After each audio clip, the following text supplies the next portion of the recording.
Pantry Studio production. The following may contain strong language and deals with adult themes.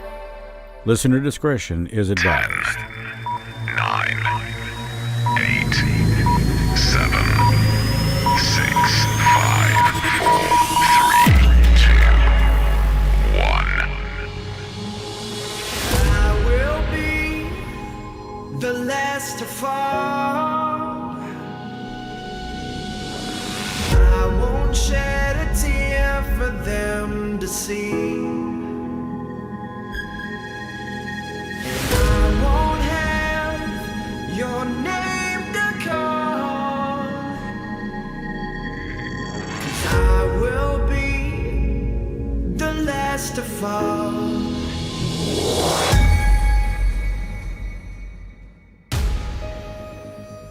With over 24% of the 1.9 billion square acres in America alone, the mountains that so many people call home are also host to some of the most incredible mysteries in the world.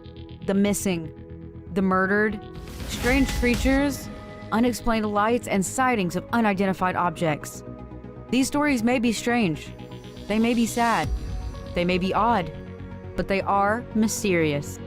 These are the Mountain Mysteries Gatherings. And now, live from the Pantry Studio, broadcast to all time zones around the world, with listeners of the podcast in the United States, Canada, Germany, Norway, India, the United Kingdom, and more. These are the Mountain Mysteries Gatherings. Now, your host, Chris Sloan.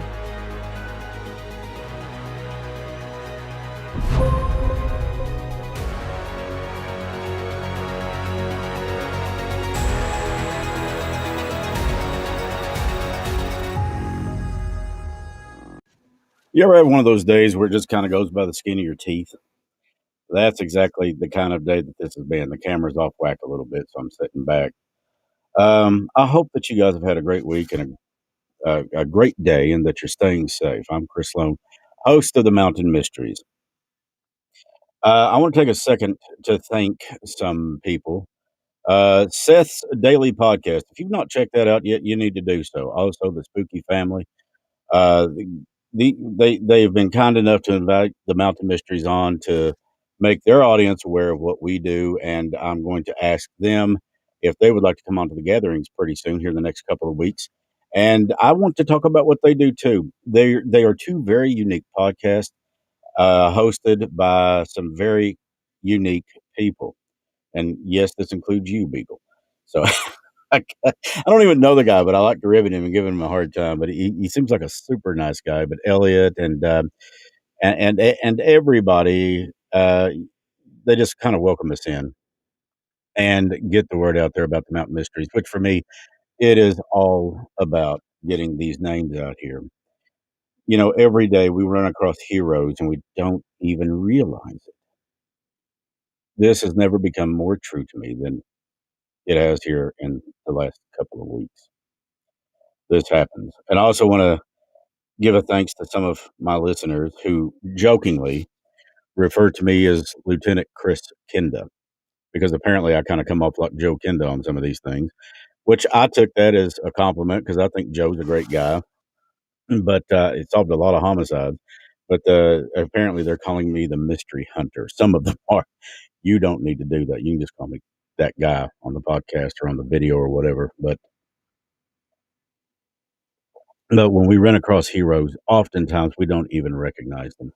This includes military, police officers, first responders, nurses, doctors, people that are out there on the front lines of this thing, and people that have to deal with issues every day that put them at risk. And then there's people who aren't necessarily a nurse or a doctor or a military person, but they're great people and they fight a fight of their life every day. I recently found out that one wonderful, beautiful, sweet, and kind young lady is a big family member of the Mountain Mysteries. I say that because I don't like to think that we have fans, we have family. You watching this right now are family. How do you become a family member of the Mountain Mysteries? Does it cost you that $3 or $5 or $10 a month here on Patreon? No. when you watch these videos or when you listen to the podcast episodes, maybe check out the blurs if you want to, and you tell other people, you guys got to hear this. Well, you're a family member. I have law enforcement officers that share these things that are friends of mine. I have people that work everyday jobs that are friends of mine. They talk about the mountain mysteries. Some of them buy this kind of stuff here. Yeah, I finally got mine in. That is the windbreaker that one of my buddies, Tony, talked about so much, asking if we'd ever have one, and I ordered it, and it came in. And you will excuse me for just a second while it's yeah, allergies are crazy this time of year, right? But there's one person that I want to say a big hello to. Her name is Madison Blankenship. Maddie is a hero. She fights that fight every day. She does what is needed. She is actually right now watching this from Fairfax, Virginia. We get out all over the place. It's I don't know if you were watching before this, but we've picked up new audience members in Croatia. We've picked up new audience members in Sweden. Right there's just a few of the new ones. Australia, the United Kingdom, which we've had several listeners from the UK, which I'm very grateful for all of you.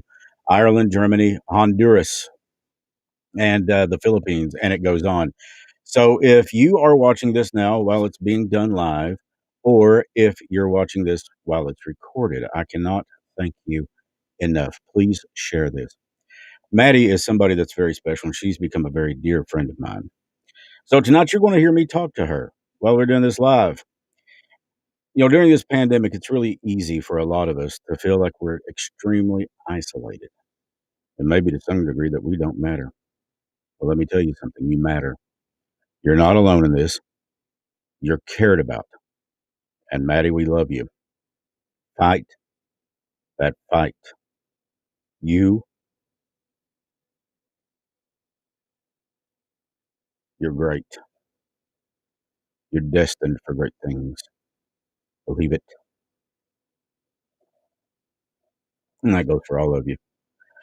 I believe in my heart of heart that we are all capable of doing remarkable things.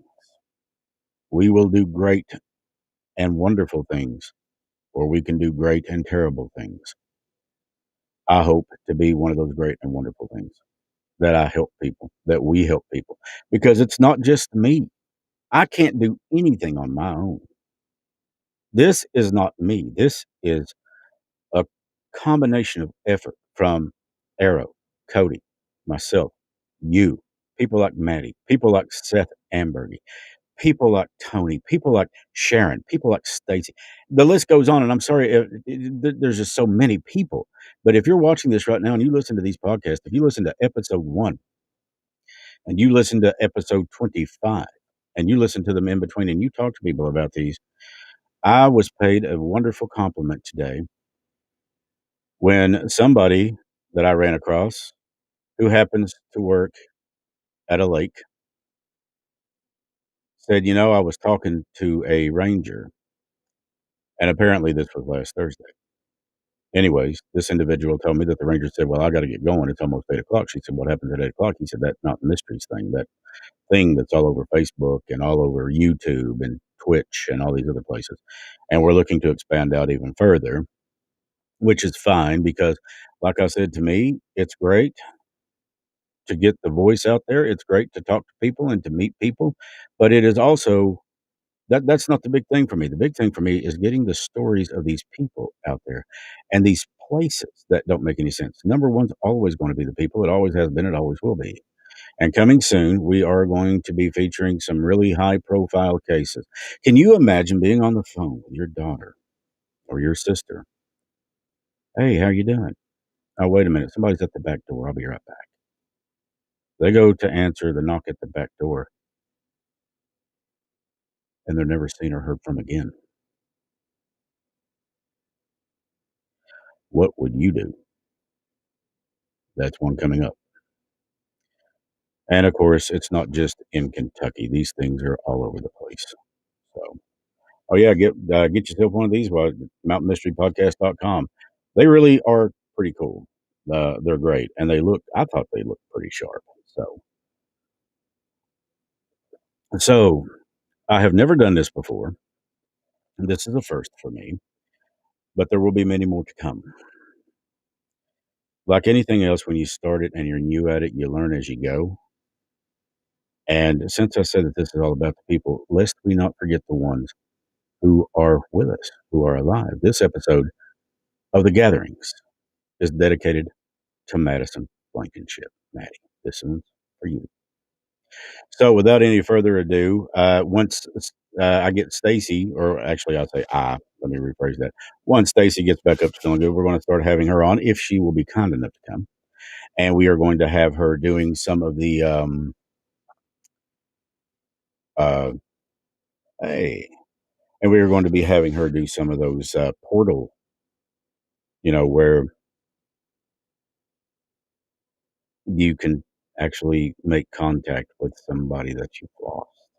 I do believe it because I heard my mother's voice come through it just as clear as day. And even my dad and his personality, which was he was a diamond in the rough, we'll say that. So the episode that you are going to hear tonight has affected a lot of people. It had the topic, which is um, the Black Mountain in Queensland, Australia. Now, what the Aborigines call it's Galkahaka. That is a sacred battleground of both spirits and clan groups that fought over the right to hunt, to live. Now, if you translate Kalkahawk, it means the spear. And what do you want to do with a spear? Well, if you're on the other end of it, you probably want to stay away from it. And that's exactly what the Aborigines or the Aboriginals will tell you. Stay away from this thing. It is not good. You saw pictures of it. I've put them on Facebook. I've put them on just about all over the place. And everything around it is lush. It's green. It's beautiful. I mean, we're talking about Australia. It got to be one of the most beautiful countries on the face of God's green earth. The culture is incredible. The culture is beautiful, but it's just as mysterious.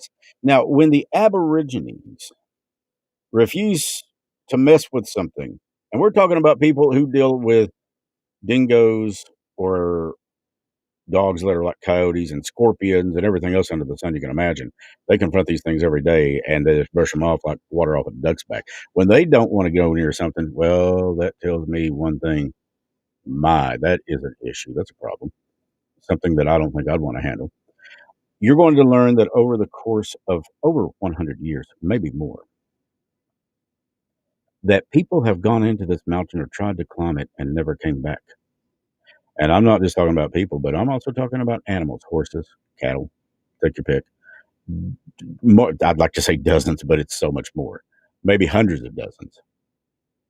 When we first looked at this episode, again, compliments of Arrow Wilson, I thought to myself, okay, it's a big bunch of black rocks out in the middle of nowhere, Australia, near Queensland.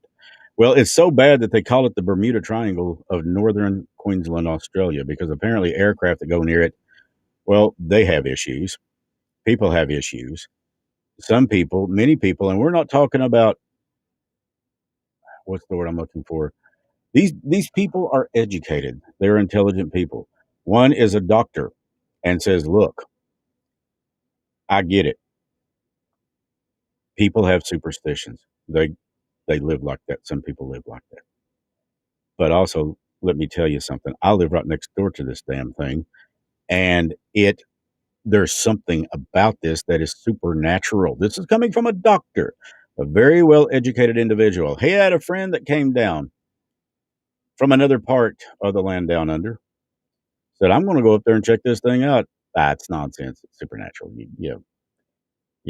That and a $1.50 will get you a cup of coffee at McDonald's, mate. The guy goes to the mountain, to the foot of it, gets a little bit up on it, comes down. 2 months later, after he recovers from some illness because he didn't respect it, he come back and he looks at his doctor friend who lives right beside of the mountain and says, oh, I did something really, really bad. Doctor says, "What are you talking about?" He said, "I've not been right since I've been on that thing." There is a lady who is of Aboriginal descent, and she too, well educated. Her grandmother was a part of the Kalkahalka tribe. I call it tribe, maybe clan. I don't mean to offend, certainly, because I do want to pay respect. But at any rate, she said the thing that gets her about the tourists coming there, and Australia is a beautiful place to visit. I'd go there yesterday to spend a couple of weeks if I could. But she said the thing that gets her about the tourists as they come down there is that they think they know the culture, they think they know the myths, they think they know the stories, and the fact of the matter is they don't know jack squat. They proceed to disrespect this thing. Now, if you saw the pictures on the Facebook, and again, it's facebook.com/the mountain mysteries, you can see pictures of it up there. But if you saw the pictures of this thing, you're going to realize real quick this thing sticks out like a Tootsie Roll in a punch bowl because everything around it is lush green and beautiful. And right there, and I'm talking about this thing is massive. We're talking about, Queen of the Seas, the ocean liner, which I think that's the biggest one that they've got out there right now. It would swallow that thing and have room for dessert and a couple of more tubs of ice cream. It's massive and it sticks out like that. You can't help but take one look at it and say, something's not right. That's why most people who visit the place tend to do it from a very safe distance, a very safe distance, like the observation point, which is, I don't know, a quarter to a half mile away from it. They don't want to go near it because the people that live in Australia know this. Now, how much of this is fact and rumor? I can't tell you, but I can tell you that it is incredibly eerie. When you see the pictures, you're going to know something's off. It looks like black volcanic rock. Now, amongst what the local folks say, the Aborigines, they say that it's been guarded for hundreds of years by evil spirits, literally hundreds of thousands of bats, venomous snakes, which are among the most poisonous in the world. And yet, some people, I should say, feel like they want to go up there and I'm just going to have a look around. What in the HE double hockey sticks are you thinking? Some people I don't get. So you're going to hear from Harold Ludwig, who is the individual we're talking about, who's a doctor. He actually descends from the two clans with traditional ownership claims to the site. Gugu Yamathir and the Western Yalinji. Yeah, I had to work on those pronunciations. It's like I told Arrow today when he come over and he said, "Are you going to be talking about that tonight?" I said, "Yes, I am." He said, "Well, okay." He said, "How did you figure out how to pronounce?" Because it's spelled like it's Kalkajaka. Well, it's Kalkahaka is how it's pronounced, if I understood right. And I said, "Well, there's this thing called pronouncenames.com because I am not bilingual. I speak the Queen's English. That's about where it ends for me. I think Spanish is one of the most beautiful languages out there, but my knowledge of Spanish ends with a menu at Taco Bell. Okay, that's about what I know with it. And I know Maddie, you're probably sitting there laughing at me right now, aren't you? That's what I thought. A lot of people died around this thing. You see, I'm one of those crazy people that believes human beings are human beings. I don't care if they're Aboriginal. I don't care of what descent, ethnicity, color of their skin makes no difference to me. What does make a difference to me is that they are human beings. And yes, I just received confirmation from Maddie that she's probably laughing and shaking her head at me. People do that though. It's okay, sis. You got full rights to do that. But there was a lot of people that lost their lives over this, and it was all over the right to hunt, so they could live, because not everywhere has a Food City or an IGA or a Kroger. Not everywhere has a Meijer. Some people in some places have to actually hunt and gather food. That still is a thing, apparently, even in 2021. Now, what the Aboriginals believed, or how they believed that this mountain came to be, and this is where we get into the okay. This is legend. This is what's the word I'm looking for? Folktale. They said, and you're going to croak when you hear this. Well, let's hope not. But yeah, you're going to be like, what? They said there used to be this man. He originated in a dream, and he was similar to being a medicine man. Problem with it is he seemed to okay, get ready to hold your Cheerios. He seemed to have developed a taste for human flesh. Yeah, Hannibal the cannibal, right? Hello, Clarice. You will tell me when those lambs stop screaming. Yeah, that kind of thing. Not good. Anyways, he was banished from the tribes. He was banished from the land. He went to Kalkahaka, the mountain, to hide out. I cannot imagine that hunting and gathering inside that mountain would be a thing unless you care to eat bat. And some of those bats are probably pretty big, like with a wingspan of 3 or 4 feet. Anyway, they said the only time he would come out would be to pick off a member of the tribe. That he actually ate one of the chiefs once. Well, that did it. According to their legend, this guy had the ability to turn into let's see, what was it that they called that? It was kind of like a lizard of some kind or something like that. Anyways, he he was not your ordinary skinwalker transformer kind of thing, which I don't know that there is an ordinary one.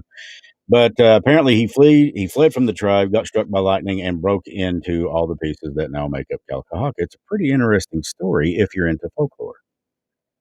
And some people are, some of the Aborigines have also said that, well, they believed that this was an instance in which two giants, years ago in ancient times, fell in love with the same woman. Well, they started throwing boulders at each other, fighting over this one woman. They broke apart, they died, but the rocks remained. So you're going to hear about all this in the episode tonight, and you're going to hear about a couple of guys that were cattlemen, cowboys, for lack of a better word. Maybe in Australia they call it cattlemen, and that's what they are. Here in America, we call them cowboys. Well, these guys went out and tried to find some stray cattle, and they never came back. I don't know if the mountain ate them and the cattle. I don't have any idea, but we do know that they never came back. And there was a famous outlaw, and I'd heard of this guy when I was a kid, long before I knew that he disappeared in Kalkahaka, but his name was Sugarfoot Jack. He was a pretty big deal back in the late 1800s.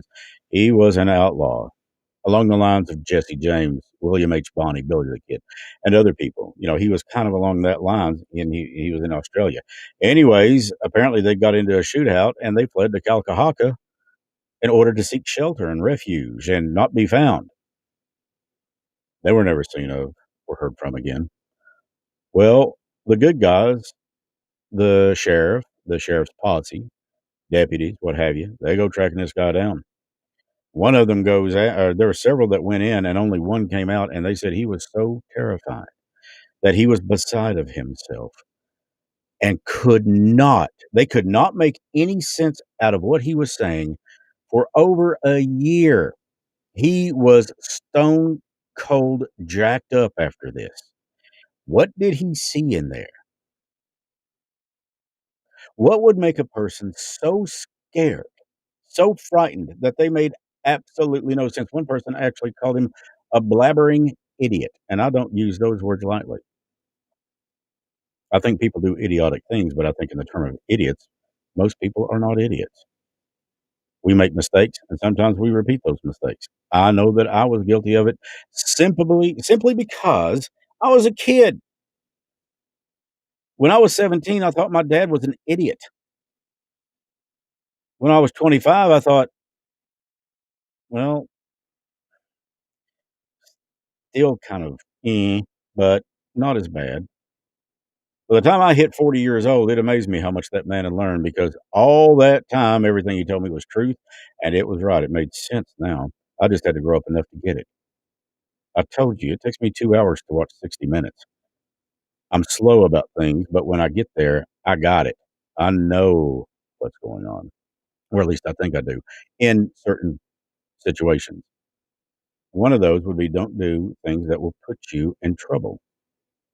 Yeah, makes sense. Okay. So, anyways, back to our story. It was in 1890 that a guy named Constable Ryan, that's what he went by.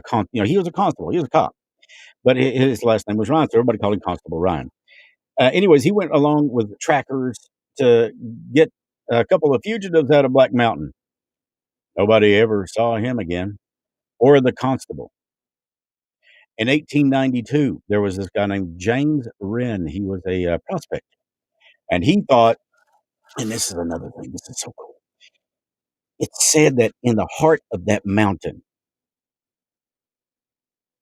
lies untold treasures, and I'm quoting that untold treasures. So maybe it's gold, maybe it's it depends. To me, treasure is a hug from my daughter. Those are things that you just can't replace. Treasure is riding a Harley with a new friend. Going down the road, the two of you. They're on theirs, you're on your, and you stop off and you just talk. That's stuff that means something that you just can't get back. Or treasure for me is talking to you guys, being on the Mountain Mysteries, and having people acknowledge, hey, we love listening. That's awesome. You can't buy that. I can't pay somebody to care. But anyways, at the heart of this mountain, there's supposed to be treasure. Gold, silver, I don't know, free tickets to DQ, whatever. But they also said that there were the remains of ancient kings, scholarly wisdom that dates millennia. So maybe that's why James Wren, the prospector in 1892, decides, I'm going to go to Calcahaka and see what I can find. There goes Maddie laughing at me. Anyway, it he goes, and they never see him again. The police inspector just simply dismissed his disappearance, and he said that he believed that the miner probably committed suicide by a river or something. I don't know. They said, "Why don't you go up there and look?" And that police inspector says, "Oh hell no, I know better." But you just said that this guy probably committed suicide. That the mountain didn't get him. It didn't eat him. Well, people sometimes say one thing and they mean something entirely different. Now, the reason I bring up Mr. Wren is because that was one of the most heavily reported on stories at the time. Now, you're talking around 1892, so this is 130 years ago, roughly. Um, in 1928, there was a guy named, and all they called him was Prospector Q Packer. So whatever his first name is, don't know, but his first initial was obviously Q. 1928, he goes missing. Now, his body is later found next to a rifle with a bullet wound to the head. Could it have been suicide? Yes. Was it suicide? Don't know. Um, I can tell you that the locals believe it was a devil that killed him. In 1932, a guy named Harry Page went missing while he was hiking Black Mountain. Okay, so now we're back at that point where you shouldn't do it, but you do it anyway, thinking maybe I won't get caught. Yeah, evil doesn't sleep. And this thing is apparently looking like, I don't know about you, but it's kind of looking like the rated R version of Harry Potter. There's something hinky going on. You can't put your finger on it. You don't know what it is, but this thing is like zapping people, killing them, whatever. So what is it that's causing it? Is there something in the mountain? Is it really cursed? Is it guarded by some kind of spirit? Is it guarded by? Oh, I have no doubt that it's guarded by poisonous snakes. We know for a fact, science has proved, and I forget the name of the snake off the top of my head right now, and I do apologize for that. But we know for a fact that and it's in the top 10 most poisonous snakes in the world. Well, those things love that place apparently because they like to have family reunions there. Maybe they break out a couple of bottles of beer or drink a couple of sodas, have a picnic, waiting on the food to show up for the grill. Yeah. But this thing, you get bit by it, chances are you're not going to recover. You're going to get dead. It's that poisonous. It makes a copperhead look like Peter Cottontail, and that's bad. That's bad news. So anyway, we move forward. A couple of a tourist. This guy has more guts than Jabba the Hutt. His name's Danny Mackerel, and he has some really spooked memories of this place because he was one of the very few people that apparently went to the mountain and to some degree got inside. He got inside to some degree, and it changed him from now until the day he no longer draws breath. He's done with it. You'll hear what happened to him on this episode. Now, these guys actually blogged about this. It was Ivan and Danny Mackerel. They said that they were part of an amateur group who did some, and I love this, tentative exploration inside the caves of Black Mountain. And this was not that long ago. We're talking 2009 when they did this. He said it's a mountain unlike any other. He said Kalkahaka is, he said, a lot of mystery aficionados, people that love mystery, conspiracy theorists. They love this because they said, they said it's alien, the lizard people. Now, look, I was interviewed on a podcast on Seth's daily podcast, and I actually spoke with a individual who was a great guy, and he is, I suppose you would say, and I hate to use this word, hunter. He's looking for Bigfoot and evidence thereof that there are tribes of Sasquatch and things of that nature in this area. And that I don't dispute. I don't know, but I do think it's entirely possible. But it's like I told him last night. Look, just because I don't understand something doesn't mean that it's not real. Just because I have a very small brain and a limited understanding of many things in life does not make them any less valid. I don't see air. I can't smell air, but I know it's there. I Let me rephrase that. I was going to say I don't see God, but I see him every day, all around me. Evidence of him. Talk to him every day. Evidence of him. He's pulled me through things. There's no way in heaven or hell I should be here right now. But yet, here I am. He's pulled me out of the fire more than once. And when I call on him, he's always been there.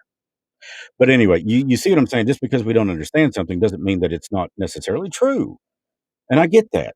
But I got to say, with this one, lizard people that are aliens, I don't want to have to eat crow later. Maybe, that would explain a lot as to what's going on right now. Maybe it is true, but it just that's a really far fetched thing for me to try to grasp my little pea mind around, my little pea brain around. It further goes into talking about how the theory from the conspiracy theorists or theorist folks says that the alien people have human slaves. They control them with technica, which is technical stuff. They control them with mind waves or whatever. And I'm like, okay.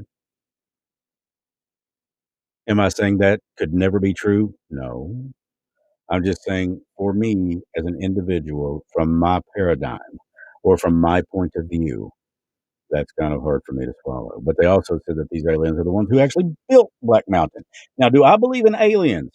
I think that that is entirely likely because, like my dad, rest his soul, when I look up at night and I see those beautiful stars, there's a peace that comes over me. And then you can't help but think, how big is the galaxy? Our galaxy, the Milky Way galaxy, bigger than I can imagine, let alone the universe. So in all this space, Could it be possible, just possible, just maybe, that there's intelligent life elsewhere? Again, like my dad, I think it's pretty arrogant for us to assume that we are the center of the universe, that we are the only intelligent or sentient beings in the entire universe. I just find it hard to believe. Do I want to be there when they land on the White House lawn? It depends on who's in office. I'm not necessarily going to invite them over for a Corona Extra or for a Bud Light or something, but hopefully, and this was something else that Earl and I talked about last night on Seth's daily podcast. I would love to be able to sit down and communicate and learn things. I've always been a science buff in terms of astronomy and things like that. I just think it's beautiful, and I think it's mysterious, and maybe that's one of the things that makes it so beautiful is the fact that it is so mysterious. People have a tendency to do one or two things when they are confronted with what they don't understand. They either run or they embrace it. That depends entirely upon the individual's personality, I think. So, you're also going to hear the real life accounts of an individual who was a bushman and Aussie or Australia. That saying that they're a bushman is kind of like saying here in America, outdoorsman. They're very comfortable outdoors. They have a great deal of skill. They're physically, mentally capable. They're strong. But this one bushman gave, I mean, the account that he gave was mind numbing because he actually got into some of this mountain and he really had almost given up hope that he was going to get out of life. And why that is, you'll find out when you listen to the podcast. You can get this thing just about everywhere where podcasts are found. As a matter of fact, um, Spotify, that's our first go-to. They seem to drop the episode super quick. It's also on Apple. Soon, by the way, I want to mention it will be on Q95FM.net, I believe. Um, Gorm and Q95 FM, 95.5. Uh, we've talked. He and I are friends. We have been for some time, but he said, I'm very interested in having that on our website, which is Q95FM.net. And I'll give them plugs all day long because, like I said, we're friends. Um, but you can pick this thing up about anywhere now. And even on the mountainmysteriespodcast.com, you can listen to it. Well, maybe you do some shopping or maybe you just scroll around and find out who these goofy people are that put this thing out. Well, I can tell you in my soul and in my heart of hearts, I believe that these goofy people are people that care about the families of victims. We care about the victims. This all got started with one beautiful little 16-year-old girl who lost her life in May of 91. Her name was April Pennington. I've noticed too that the further this thing goes, people are just learning about April for the first time. Every day, somebody is listening to a new episode of the Mountain Mysteries, new to them, even though it's like, oh, yeah, that thing dropped on March 25th. I remember, yeah, that was a good episode. Tragedy at Paintsville Lake. For the first time, they're hearing Sharon's voice, April's mother, talk about April and how, from the beginning, this thing seemed to be a botched mess. You can learn more about that if you've not heard it yet. It's episode 1, Tragedy at Paintsville Lake. Episode 2 is the interviews that were in their entirety, slightly edited to take out my breaths and other stupid things that I did during the interview, like cough. That happens. Or sneeze. I'm pretty sure I saw dust come out when I did that. Or maybe they hear for the first time about Muriel Baldridge, Mamie Thurman, Dwayne Lovelace. And they hear the most heart-wrenching thing that they will ever hear, and that's a family's grief. I still listen to that to this day, and I get tears. We are those goofy people the ones that care. I just happen to be the voice of the other two, and hopefully a voice for other people who don't really have a voice anymore. That's the whole reason why this thing exists. If it was about money, I'd have gave it up a long time ago. It ain't about that. It's about love. It's about compassion. Because I think the world needs a little more of that. And there's people out there that give that. Like Maddie. Like you. That's why you're family. Because you share it. It ain't about necessarily sharing the mountain mysteries. It's about sharing the stories of the mountain mysteries. It's about sharing the people. It's about sharing the families. And hopefully, maybe somewhere, maybe one day, somebody will hear that and say, oh my God, I know that person. And I know what happened. And maybe, just maybe, if we're blessed enough and lucky enough and fortunate enough, they will come forward to the police and they will say, look, I know who did that. You need to know, and I'm tired of hiding it. That's what I hope for. Is to bring some kind of peace to a family that can't quit shaking, that can't quit crying at night.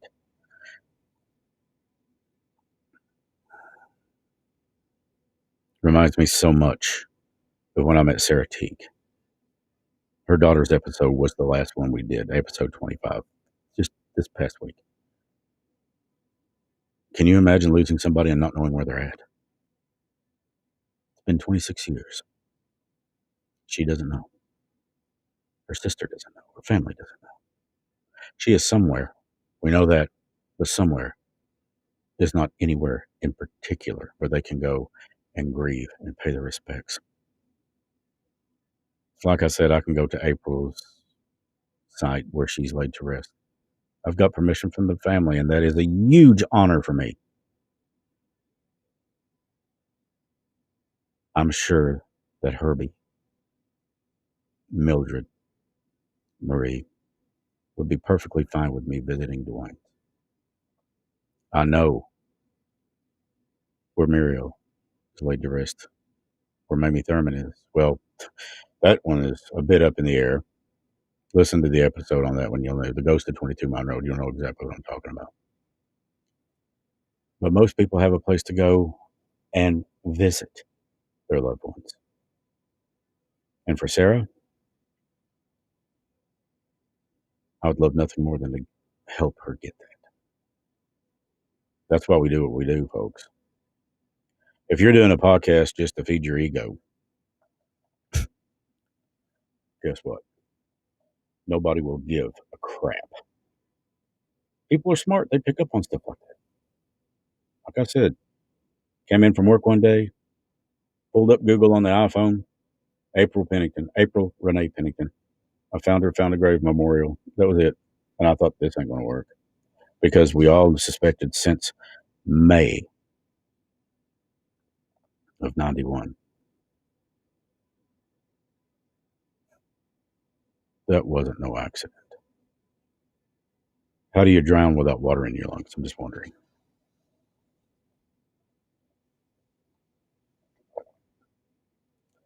Patreon subscribers, I got to throw this out there. They do get early access, commercial-free access. Can I do that one again?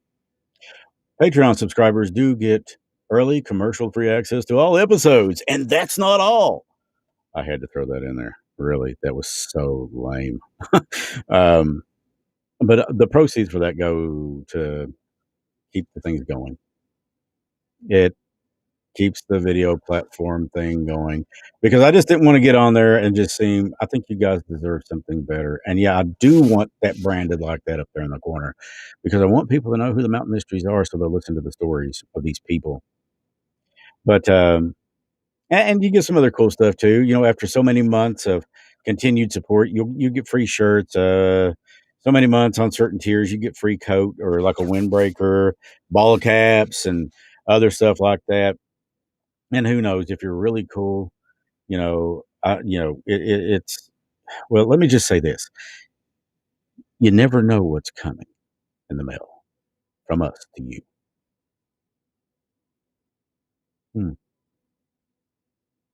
So we are also going to be putting up a poll, and you don't have to be a Patreon subscriber to vote in this poll, but I would love to hear your guys' thoughts. Let's see here. Where was I at with that? Oh yeah, there we go. I want to give hellos to Ben and Steph Blankenship, Tracy, and Edie. Thank you very much for the kind words. This is something, sitting in a studio behind a microphone was a dream of mine since I was a kid. And I got to do that for over 20 years for a living. And man, did I meet some great people. And I have people all the time ask, why did you get out of it? Well, everybody needs a change from time to time. Do I like what I do now? Yeah, I do. I do. Like any other job, some days you're stressed out and, you just want to throw your hands up in the air and walk away. But then you go home, you grab a bite to eat, you get some rest, and tomorrow is a new day. It's a new chance. Maybe you can help somebody. And if we're not here to help somebody, if we're not here to help other people, then exactly why are we here? And you know what? You can provide inspiration, and that helps people. A kind word. Hey, you look great today. Hey, thanks for stopping by. I'm so glad to see you. Doesn't cost you a thing. See, I've been inspired. The more I learned about our, I won't say our star, Maddie Blankenship. I was inspired by her. And I want you to keep going. I want you to keep fighting because you are destined for wonderful, beautiful, and great things. You have inspired me. And this episode is dedicated to you. I have taken up far too much of your time, good sirs and ladies. So I'm going to step out of here. I hope that you can check out the Mountain Mysteries podcast. And one more time, just so I clarify this. This is not the podcast. This is the gatherings. The gatherings promote the actual podcast. Now, the Mountain Mystery Blurs are Patreon exclusive stuff. They're little short stories, normally between 5 and 10 minutes. Sometimes they're a little longer. But the thing about the blurs is they're really cool. You get inside thoughts on what I'm really thinking about certain things. Early information on upcoming episodes that may be a couple of months down the line, but we are working on it. Yep. That's what people are going to be getting this Sunday with the blurs. You're going to learn about it. And they're just fun. Maybe we should do something for Halloween. But I'm not going to make it Patreon exclusive. Maybe when you're taking your kids out, if we have trick or treat, which I hope we will. Or maybe, just maybe, for anybody that wants to come to our area, we'll do a safe trick or treat for the kids. And maybe we can find somebody to read stories. Maybe. I know somebody who knows somebody who knew somebody. It was their second cousin's sister's roommate from college. So maybe that guy will do it. I'll end the episode like I end most of these things. I wish love and light for you and your family. I wish healthy, happy smiles for your kids. May God bless you. May God keep you. May He always walk with you. And until the next time, stay mysterious.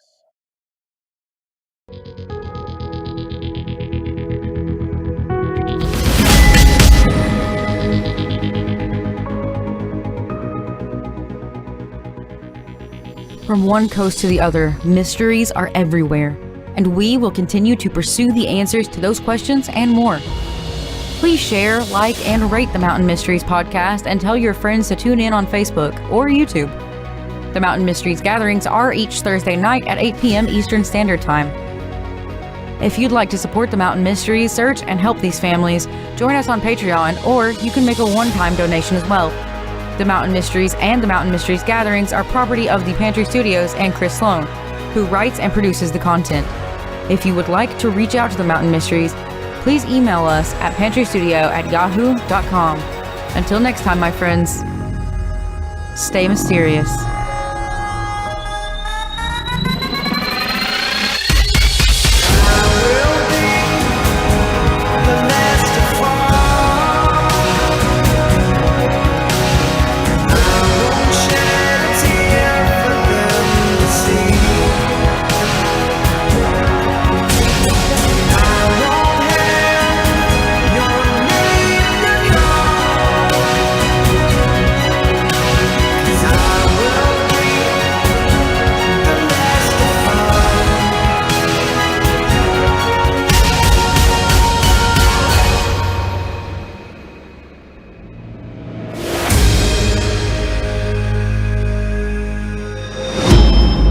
a Pantry Studio production.